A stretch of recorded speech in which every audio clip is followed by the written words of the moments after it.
on my interview with Howard Stern. His new book is out tomorrow, a collection of his best and worst interviews, a reflection on how he's evolved over the years, and it's a revealing look at a man I'm lucky to call friend. We're such an odd couple. Should we give oh, go ahead. Yeah, Show I'm the in charge book here. It's my interview. Right. This is difficult for me. Meet the kinder, gentler Howard Stern. The old Howard, before intensive therapy, his wife Beth, and his Sirius XM show. He says he's embarrassed by that guy now. My attitude was it was a scorched earth policy. I'm going to blow you out of the water. You know, for years I used to think, well, I'm one type of person on the air, and off the air, I'm somebody else. I describe in my book that I was Ward Cleaver off the air. You know, go home with the kids and all that stuff, live on Long Island. But the truth was, that was me. The new Howard tries to be a more generous and thoughtful interviewer. You learn LeBron James is going to come on the program. What's the first thing you do? First thing I do is I'm honest. I'm not a sports fan. So for me, what is it I'm really interested in? I'm probably more interested in his home life. I'm interested in his climb.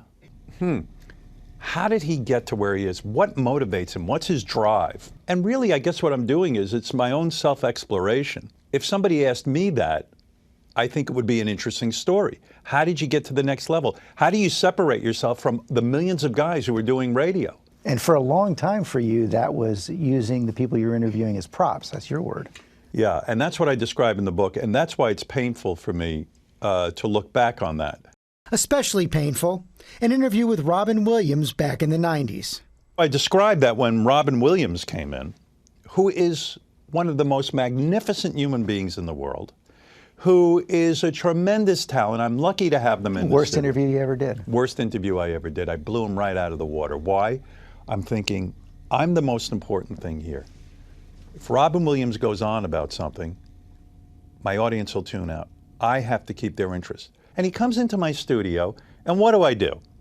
I go, hey, I read you're having sex with your nanny. You left your wife for your nanny or something like that. Now, that's clobbering someone over the head.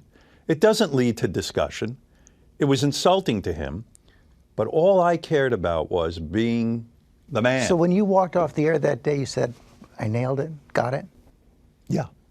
I was clueless. The one he likes best, Conan O'Brien in 2015. Do you suffer from depression? I mean, are you medicated? I'm medicated. I used to think I needed to be incredibly unhappy to be funny. When I was interviewing Conan, because I was able to listen and not be trying to insert myself, I picked up on something he said, and then all of a sudden he started talking about that he suffered from depression. And we got into this heavy thing.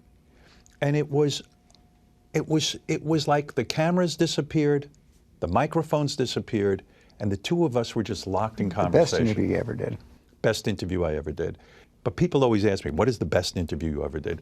The reason I chose him as the best one in the book is that I felt satisfied. I went home that night.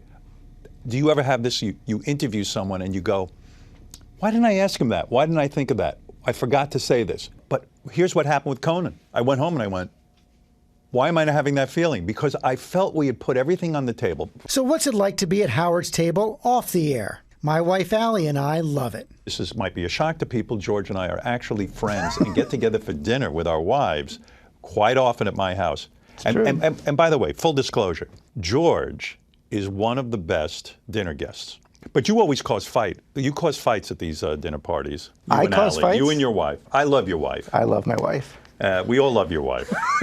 And you and Beth don't fight. Come on. No, Beth and I don't fight. But you cause a little bit of a rift, and I'll tell you why. Maybe this is too R-rated for your show. I don't know. And if I'm saying something out of line, you can stop. This is my wife's myth making. I know. We're sitting at dinner, and Allie, George's wife, will say, and George is George is an intellectual. She's some sort of Rhodes Scholar or something. Yeah, I mean, come on. Weren't you almost a priest? You know what I mean? This is becoming the Howard Stern show. We but knew wait this a was second. going to happen. Let me take 5 minutes for this. But inevitably, Allie will go, George and I have sex every night. I'm like, and George sits there. George doesn't laugh. He just sits there like this. You never let on. I don't know what's going on. And then after you leave, you and Allie leave, I go to Beth. I go, did you hear that? Now, I'm going to tell you something. My wife, I love her. She's a wonderful woman, a beautiful woman. we have sex, like normal couples, George. I didn't know, and I never think of you as a sex fiend, but I'm like, I said, did you hear? I said, can you picture George and Allie every night? Completely hijacked, right here. Oh my God! George is sweating. Robin, look at George. I can't look at George right now. I can't look at him right now. Can we get makeup?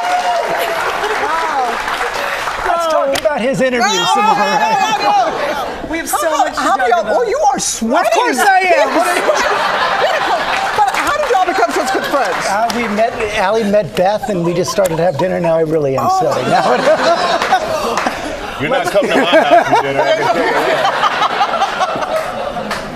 Ginger, St. George. Save him. We'll be right back.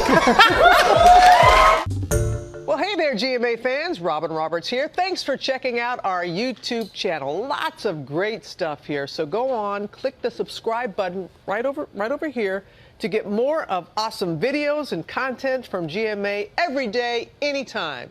We thank you for watching, and we'll see you in the morning on GMA.